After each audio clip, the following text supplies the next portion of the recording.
What's up, everybody? I hope you guys are having an awesome, wonderful day. Thank you so much for joining me today. Today's topic is going to be about how much stuff that I actually get stuck with when I source. I think there's a lot of misconceptions with a lot of people who start this business. They think that everything that they're gonna do is gonna sell, and actually it's not the reality. So it's all about experience. So I want to talk about that today. And at the same time, I'm gonna show you what I got, a lot of things. Also here, my truck is full. Actually, not supposed to be having a lot of sourcing, but I had a good deal, so I had to buy them. But I'm really overfilled with a lot of things. So I want to show you a few examples of what things that I actually get stuck with, or things that don't sell at the season that I'm in, and then I just carry them for the next season or whatever it is that you need to do. So first of all, guys, anybody who's sourcing products, I think they have misconception that they're going to buy things and sell everything right away. It doesn't work this way. It's going to take time. Usually what you buy last month will sell this month. When you buy this month, sells next month. But at the same time, you also need to add your experience in sourcing, how good you are. When you start, maybe you source 10 things and maybe only 5 things will sell and the other 5 not. When I first started, I sourced a lot of products and actually only 20% of them sold, and the rest didn't sell because I didn't know how to validate my product. I didn't know how to check my ranking. I didn't know how to check my key buy. I didn't know how to check anything. And also I didn't build this experience where I know what sells and what not to sell. But at the same time, when you buy a lot of quantities, there's another issue that there's a lot of stuff you're gonna get stuck with. They're not gonna sell as fast because of the sell-through rate. So that's also you need to put in your mind. So if you guys continue with that business and you keep doing it, you're gonna see that you go from 10 things that you source, maybe you go to 3 things that sell very well, then 4, then 5, then 6, then 7, then 8, then 9. Most of the time, I can say now I'm at 80% to 90% of the things that I buy actually are good buys that they sell right away. And there's some stuff that I just was trying, because that's the only way you're gonna learn, by trying, by adding things that you never sourced before. Like for example, a Lego set. Like, hey, I never sourced Minecraft, let's say. Now I start sourcing Minecraft. Okay, now, you know what, they sell. Maybe I go source another kind of Lego that I'm not used to and doesn't sell because I didn't buy it at the right price, or it just released, or whatever it is. The same thing with toys. There's a lot of things that you buy in toys that you're going to see that a lot of things that you're going to buy, you're going to see that they will expire, or the things that they're not going to be in production again. So a lot of things that you need to keep in mind if you really want to do well. So let me show you a few things that this pile that's from last year. Like for example, this one, I bought it last year. Amazon was in stock all the time. I had it sitting here for over a year. So see, these things that don't sell. The same thing with this. I had an issue with listings. They come in, they come out because of compliances. So it stuck with me for a year.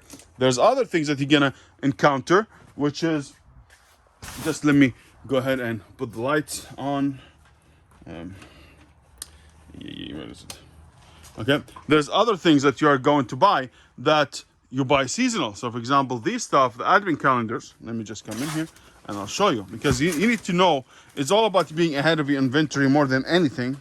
So for example, I bought these advent calendar, all this stuff here for 90% off after Christmas. Now I stayed with them for 1 year, but I know now I'm gonna sell them for a very good price. If they were like $30, I paid $2. Now I can sell them back again $30. I make 10 times my money. So the more things that you buy seasonal and you hold them, you're gonna make more money later on once they discontinue or they're not in season and you get a big discounts on them. The same thing with the Hot Wheels. These Hot Wheels, I got them for $9. Now they go for $35. So I bought them for really, really cheap. So let me tell you, this is stuff like you can say, oh, you know what, this is seasonal. Let me show you things that are not seasonal, but I still got stuck with them. I'm not stuck with them. I had them for a long time. Like now, even here. So if you guys, excuse me, you see here, I still have advent calendar here. I have still advent calendar here. I have advent calendars also at the bottom there. But let's talk about other things that are not. For example, these things. I bought them last year. Amazon was out of stock. I get them for a good deal, but now if I sell them, I make $5 instead of making $20. So I hold into them until Amazon run out of stock. So these are very good. The same thing with these. The same thing for last year. Pokemon. Look how much Pokemon stuff I have from last year. This is almost $3,000-4,000 worth of Pokemon cards. Look at that. These are really, really good. I mean, really good, but it really takes time. The same thing with swimming pools. This one I bought it like a year and a half ago they had a problem with the listing, and then I didn't check them. I just left them there. But look at it now. Now I'm going to send them all this stuff. I'm going to be sent. It's going to be sent this week. The same thing with this. I'm going to show you everything so you guys understand, because everyone thinks that, hey, you get it and everything's going to be beautiful. No, this one, it's been 2 years. I bought a bunch of them. I sold a lot, and now I have some. They don't do very well during the year, but during Christmas they sell. So this is one. I have the same thing with the metaverse.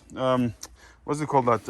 Masters of the Universe. These ones. I bought these. I bought them when it first came out. Honestly, Master Universe, I'll never buy them again. They're stuck with them a lot, and they're not that great. There's stuff here.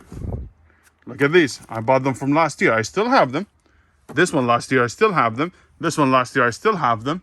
Okay. You have all these Legos that I bought. These are big sets, big sets that I bought, and they didn't sell. I mean, I bought them too early when they released. Wasn't next to close to retirement, so I get stuck with them. But now they're time to sell them. The same thing with these.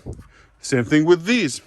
Let me show you more. I'm going to show you more, because you see, this one, they've been here for almost a year as well. You see them in other videos. Now I cannot sell them because it wasn't good money, but now I can, because Amazon run out of stock very frequently, and also Amazon not in them, right? The same thing with these. Look, 1, 2, 3, 4, 5 is actually this sets. I have a lot of them. I'm waiting for them until they retire, and then I'm gonna sell them. I bought them at 14 bucks. Now, even if I sell them, I can make money, but I'm waiting for the big money, right? The same thing with these. Look, this one I have 9 here, and I also have in the warehouse, not warehouse, in Amazon I have another 3 of them. Now they're retired. Now is a good time for me to sell them because there's less inventory. Supply and demand. There's a lot of things, guys, here, a lot of seasonal. This stuff, I had them from a long time.